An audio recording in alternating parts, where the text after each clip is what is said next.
Yeah, Let's I don't do think I'm it. still awake. Oh, and George he's there. LaMond, what's up, buddy? Oh man, let me get the crust out of my eye, guys. Jeez. Hey, I feel you What's on that. happening? I'm feeling the same way. What's up, my dudes? What's going on, man? George LaMond, the other host of the Q105 Saturday Night Dance Party, who did just a little too well when he hosted the show last year, by the way. Thanks a lot, man. Yeah, we had a really, really good time at Amelie. I think that was my second time performing there. We're going to be down there again, as you all know, and I'm excited, man. You know, Gino, we have a great time. You know how the crowd gets. We bring the old, the old school flavor, the house, the freestyle, the '90s pop music and rap. Man, it's just a little bit of a '80s and '90s stew of music, man. The Freestyle Live Tour 2022 with Vic Latino, who's a really old friend of mine. Me and Vic Latino go back years back in NYC when he did a lot of radio stations back there. So That's how I remember Vic, because I remember when I used to live in Boston, I would come down to Florida, and the music on the radio in Florida was so much better than it was in Boston. And Vic used to run, do you remember 95.3 Party out of Orlando? yes, I do. Oh, dude, I remember because the internet streaming thing wasn't a big thing yet. Right. I couldn't wait to get down to Orlando, get into my rental car, and before I'd learned where the buttons are to control the car, boom, that radio goes on. He was amazing. Man. Yeah, man, and he's a diehard fan of the music, and he doesn't forget about it. He's been down here for a couple of years, and it took him time. He did tell me a while back, I will get it up and running, and we're here.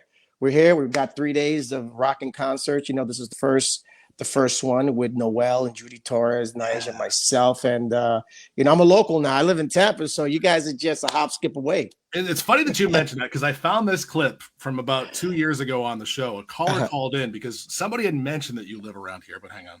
Yes. How about the right It's after this one. Good one. That's Tow Truck Todd and Sefner, of course. It's after this one. Come on, man. You know it. All right, good. I'll play as long as you don't tell my ass. No, I will not. All right, there we go. This is Christine. I want to hear George LaMond, Bad of the Heart. I didn't know he's a Tampa guy. Did you? No. Somebody was telling me he's a local. I was like, I've never run into him in public, so. Hopefully that'll happen for you, Christine. Where are you listening? Seminole. And so, George, if you're listening, go to the Publix in Seminole and bump into Christine in the produce aisle. That would be wonderful. Show your bananas. Wait a minute. No. That's classic. I love it. So that's how we found out you're a local. And then we find out just a few months later at Freestyle Explosion that Debbie's a local. Debbie Deb, she's a Pasco girl. Now on the show, we call her the Queen of Pasco. It's like everybody comes to their senses eventually who lives up north when they move down to Tampa. So I heard that she lives. So she's in the Pasco County. Yeah. Yeah. No way. And where was she before? West Coast?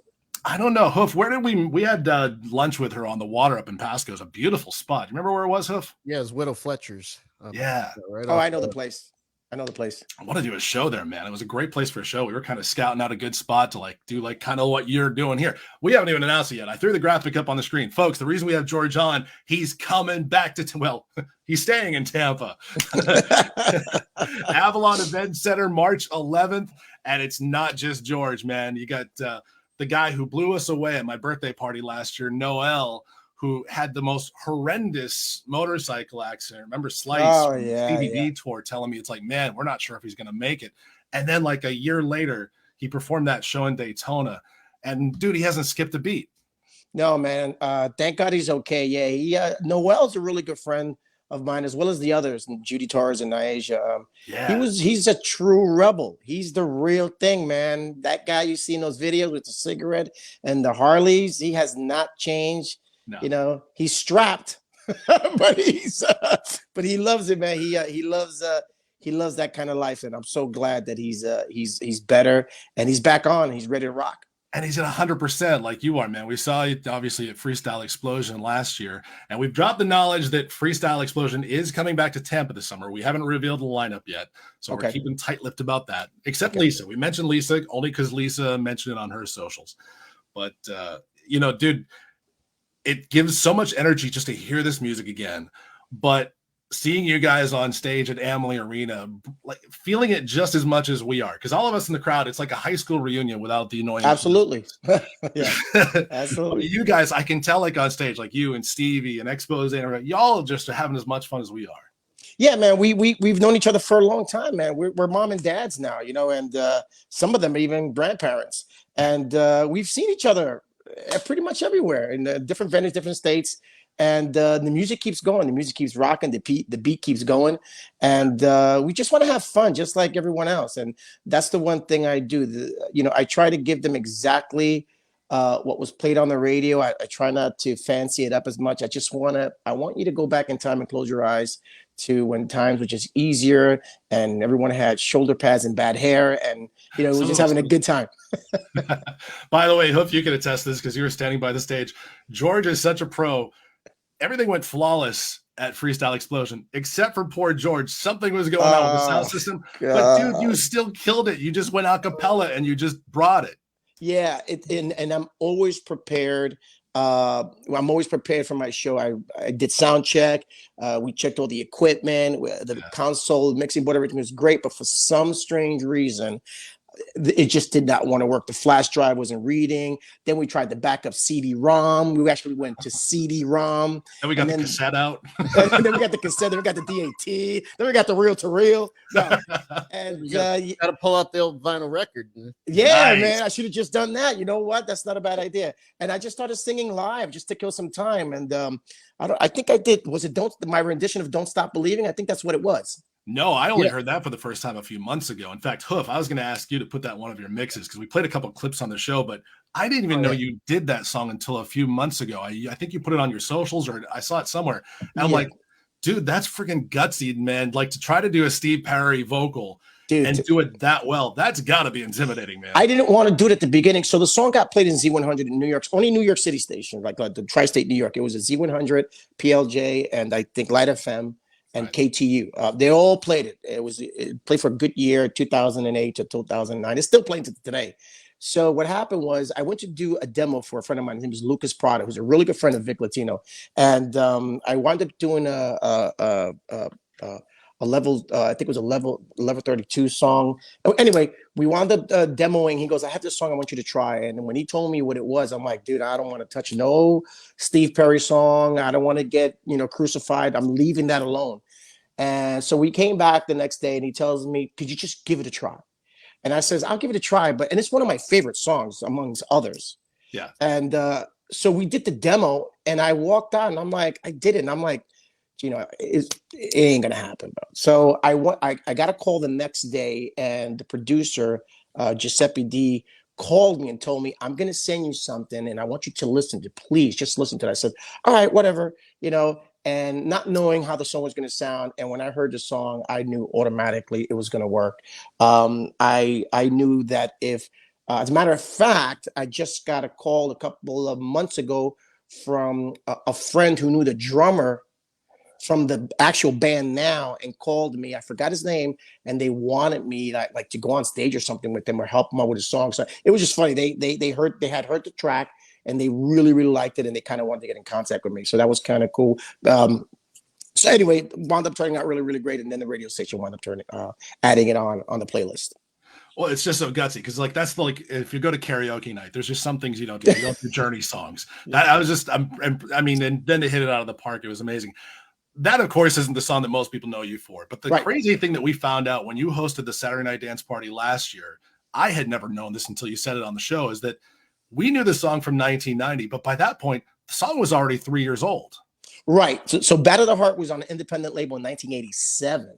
And it was under a different name. It was a production deal where the producers who produced Let the Music Play and Yolo the Brother and all of Shannon's stuff, they told us, we got a song we want you to record. So I recorded the song, and the song did great independently, and it sold a lot of units, records back in the days, and cassettes, and cassettes. Yeah, showing my age.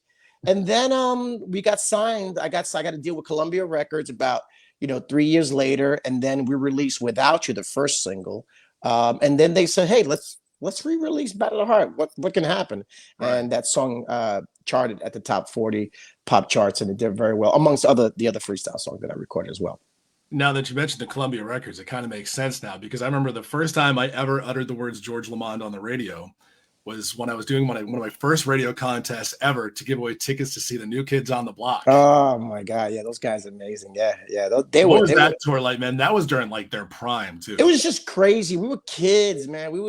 Those guys were like the Beatles. Like they didn't give two craps about whoever else was on. They just wanted to see New Kids on the Block. I wanted to see New Kids on the Block. I became really good friends with Donnie, and they were just awesome. And Dick Scott, may he rest in peace, the manager. He was the one that was really pushing for us, me and Brendan K. Starr, because he was managing Brendan K. Starr at the time, and we had a duet together. So it was crazy. At the end of every tour, what they would do is their crew and everyone else, we would have a big balloon fight with shaving cream and socks full of shaving cream, and we would whack the crap out of each other. It was a lot of fun. We had a really, we're gonna start doing that on the show. Shaving cream and whipped cream fights. Yeah. In socks, and they would just come around and just smack the back of your head with it. When you do these big shows now, like Freestyle Explosion, all these like ensemble shows, who do you look forward to most to seeing and catching up with? Like, who are you mentioned Donnie, you and Donnie got tight, but all y'all are still doing this. Like, it's still 1989 now. Like, who are you still tight with?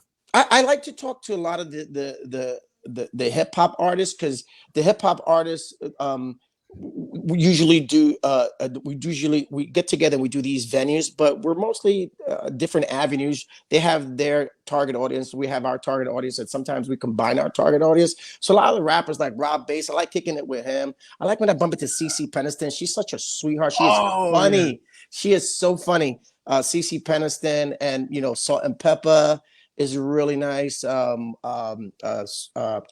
from the West Coast, I don't get to see her much, so when they're around, I like to kick it with them. And Debbie Deb back then, but she's the local now. So a lot of the rap groups. We just had Rob here at where was it, Hoof? Where was that show? Madeira Beach? No. Wait. Oh, with the Rob Bass, yeah, it's Madeira Beach. Yeah, yes. Madeira Beach, and we had Tone, CNC Music Factory's Freedom Williams. Yep. And man, it just makes you feel so good to go back and relive these moments. It's one thing to listen to them on an iPod on your phone or whatever, but feeling that energy in live is just, God, it just takes you back. You forget all of the problems that we're dealing with right now. There's no more viruses. There's no more politics. There's no more anything. It's just the fun times that we all loved and remembered. And that's why we can't wait for this March 11th. George, Judy Torres, Noel, Nyasia, and Noel's. I'm going to see if he can do some of those karate kicks. When we had him on the show, last year, we were talking about like the music video. It's like, man, he pulled out some pretty sick like Cobra Kai karate in those things. Yeah. You don't mess with Noel, man. Then. And real quick, this is going to be this is the Avalon, right? At the Avalon. Yeah. Okay. Yeah, but you're doing several shows, by the way, because we have a lot of listeners who are not only around the country, but especially here in Florida. We have a lot of fans out of Miami and Orlando, and you guys are kind of doing a circuit on this. Yes. So we're doing 3 days in a row. It starts, I think, starts on the 10th, 11th, and 12th. So that's a Thursday, Friday, and Saturday. Can I mention the other areas? Yeah, go ahead, man. Yeah. So we're doing Orlando, Fort Pierce, and then we're doing Tampa. And the tickets are available now. I don't have my glasses on, so I can't see the flyer, but it's on there somewhere. And you guys, I tell everyone, get their tickets now, because when I go to concerts, actually, I'm looking forward. The Eagles are coming into town. I'm trying to get some really, really good seats. I always try to get them as soon as possible, because I just want to get good seats. I don't know when I'm going to see them again. So that's just me. That's the way I do things. And whenever I want to see like a band that I want to when I went to see Maroon 5, I was right there. And, I enjoyed it, had a great time. And, I don't wait till last minute. So get your tickets now. The tickets are on sale right now. If there's any positive of this life we've lived over the past couple of years with the virus, I think that's it. It's like, we don't want to miss out anymore. Absolutely not. And when Freestyle Explosion came around last summer, some people were saying, it's $50. I'm like, first of all, you're getting a dozen acts. That's like $4 an act. Yep. And beyond that, it's like, who knows if something's going to flare up again? We don't know. So I think very few people will ever tell you that they regretted going to a concert. Absolutely. And like I said, this is my first time at this venue, so maybe you can help me. Is this an amphitheater? Is this indoors? Is it outdoors? Oh, for you up on that? No, I haven't been to the Avalon Center actually. So I was sitting there. I was just thinking about that. I was like, I don't know what the hell that is. I think someone told me it's an amphitheater because I'm supposed to be there again. I think it's an amphitheater or a big club. I know Speedy Jr. spins there a lot, one of our DJs. Cool, cool. But yeah, it's a hot potty spot. It's got a good Latin flavor to it. We just can't wait, man. Let's bring it back up on the screen so everybody knows where to go to get your tickets. Go to the Avalon Event Center website. Show is still a few months away. We got Course Freestyle Explosion coming up later this summer, but we don't have to wait that long, man. March 11th with George, Judy, Noel, and Nyasia. We cannot wait. And hey, George, yes, back off my gig, man. You were way too good to host the show that night. That was fun. We got to do it again, man. Next time you do it, don't hesitate to call. It was a lot of fun. You did an amazing job. Your team, with the editing, you guys just made me sound like a pro. So it was all you guys. So I'll be more than welcome and humble to do it again. All right, George LaMond, thanks a lot, my friend. Thank you, Hoof and George, for waking up at 11 a.m. For these guys, this is like 4 a.m. So appreciate you. All right. And we'll see you all March 11th. And by the way, tickets are on sale now. Go get them. And yes, we will have some to give away on the show this Saturday night. Perfect. Yeah.